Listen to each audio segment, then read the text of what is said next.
I'm Stacey and this is Joelle.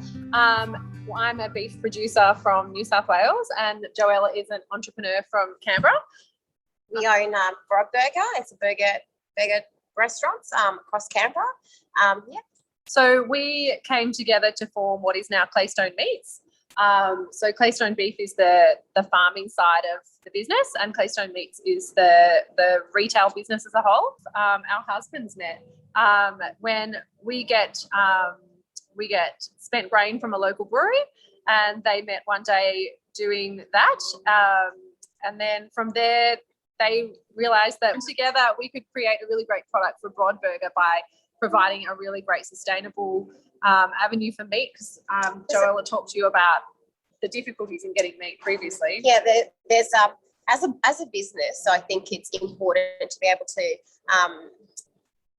pursue other avenues of where you get your products from to make it local, to minimise the carbon footprint and all of these things, to minimise waste. And it was really, really hard to get the quality of meat that we needed and for it to be sustainable. And it just, we just kept swapping butchers and it was just really hard.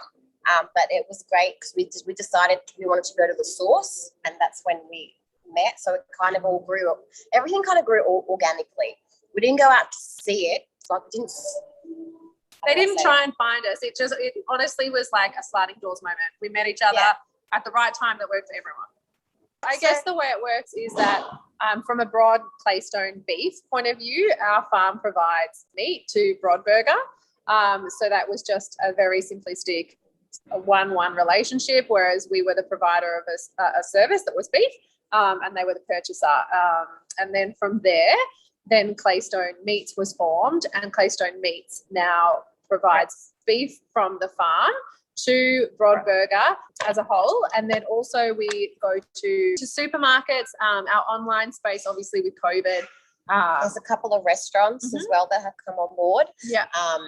And Brodburger, of course, for the beef patties. I mean, they're kind of a big deal.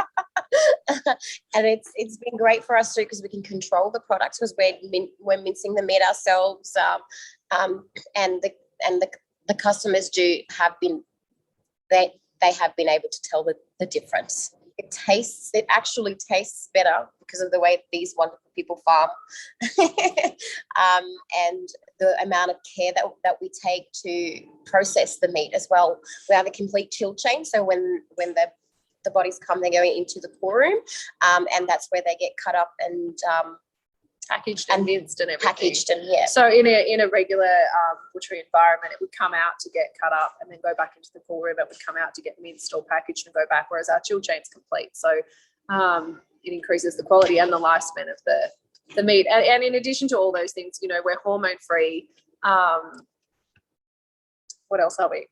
We're hormone-free, we're antibiotic-free. Any animal that needs treatment with antibiotics is pulled straight out of our program. So it's not that we don't treat them if they're sick, it's that they just don't get included in the program. So, and when the animals are not stressed, they're actually they cut better. So any stress is going to affect the meat quality through dark cutting. In the rigor mortis process, they tighten up more. So, happy animal, happy meat, really. Because Brod already have an existing chilled transport chain because they have more than one venue. That's all health approved and all those kind of things. So for us, it was really easy. We can work in with the Brodburger chilled transport to be able to transport to our supermarkets, restaurants, and to do our online deliveries. So we have 3 locations at the moment. We probably have one more to north side of Canberra to work on. But if we wanted to move interstate, not that we do at the moment, this makes it easier because we can keep control of the quality a little bit better through the meat provided to Brodburger as a whole. So we're not thinking about it at the moment, but if we were to in the future, this would make it a lot easier. If it wasn't for the chance meeting with these guys, we would still be selling to Woolworths, and that would still be a great avenue for us. But the collaborations meant that we can expand our business into the local market, which is something we've always wanted to do, but never really put it as a priority. It had never been something that, we'd prioritize. But if you ever get the chance to meet Sasha and I are 100 miles an hour, and everything was done yesterday. So everything got fast forwarded, and here we are. It's really important to us to keep that in-house as much as possible. Also because the ration that we use to feed our cattle is we get all the spent grain from the Bent Spoke Brewery, which is a very big brewery in Canberra. So part of our story, but also part of feeding our cattle, is that ration. There's a waste product from the brewing process. It's called spent barley, which is basically just a fermented cooked grain. So the protein source in that is really accessible to the cattle. They don't have to work as hard, as in like metabolically, to break that down. So once consumed, they can access the sugars and the carbohydrates, proteins really quickly. So for us, it's great because it's an excellent feed source. For them, it's great because they're getting rid of what is essentially a waste product. There is a food revolution upon us, and in that sense, people are really conscious of where their food comes from. So Canberra is a particular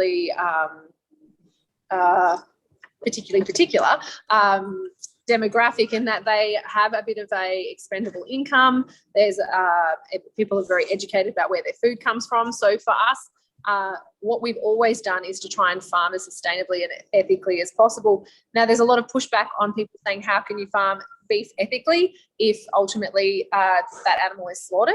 But ethical farming for beef just means that you're giving them the best life you can possibly. We transport all our own cattle, so we have a real end-to-end process in that we ensure they're treated really well through life. They're open to free range. They're given the best food possible. And then from there, we transport them to the end point. So for us, the ethics in that is that we genuinely care about our product, but as a result of that, we genuinely care about the whole life cycle of the animal. So we also choose not to.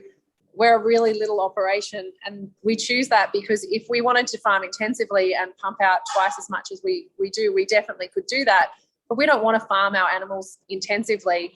That's not what we're about. So yeah, that sustainable structure is really important to us at a farm level. Again, her consumers are really on the ball as to, you're not buying Macca's, it's not a generic product. So they really do love the food story of where the products come from. They love that it's local, the food miles are low. Yeah. They're an astute consumer, I guess, in the sense that they are interested in where it has come from. So yeah, you've had really great response. They've had a really great response with people knowing where the product comes from. That's right. Yeah. And the local especially as well, because Canberrans are very they try and buy local wherever they can. We've been producing beef obviously for a very long time, but it's really a sense of satisfaction for us just selling our meat to Woolies or Coles, bodies or to feedlots. That was really the avenue that we have always gone down, selling direct to supermarkets or into feedlots. And that's great for just making an income. But as far as satisfaction goes, there's nothing that I can be prouder of than getting the feedback on Facebook or seeing the supermarkets or the restaurants. I mean, we as farmers, we work so hard to produce a great product, and then and I'm not knocking Woolies or Coles or anything, because that's an excellent avenue for selling meat, but you don't get that satisfaction. You don't get someone coming to say to you like, that was amazing, that was the best steak I've ever eaten. So it's really just self-indulgence. I get people to tell me how great we are all the time. Instant gratification. So look, obviously as well, we get 2 bites at the pie. We get to sell the meat to into the butchery, and then we get to sell it again on sell to a retail thing. So from a solely business point of view, for Christian and I as farmers, we're getting to make extra money because we're selling the product and then selling it into a retail space. So from that point of view, obviously that's of advantage, but from a satisfaction of your job point of view, it's incredible. I know as a farmer, it's really hard. I mean, you seem like you're taking a risk every day, but if you genuinely believe in your product, and we all know if we have a good product or not, and quite often you do have a great product, you are unique. Even if you can be, there's plenty of beef on the shelf, there's plenty of butcheries, but if you can be unique for one reason, just hustle and make it work.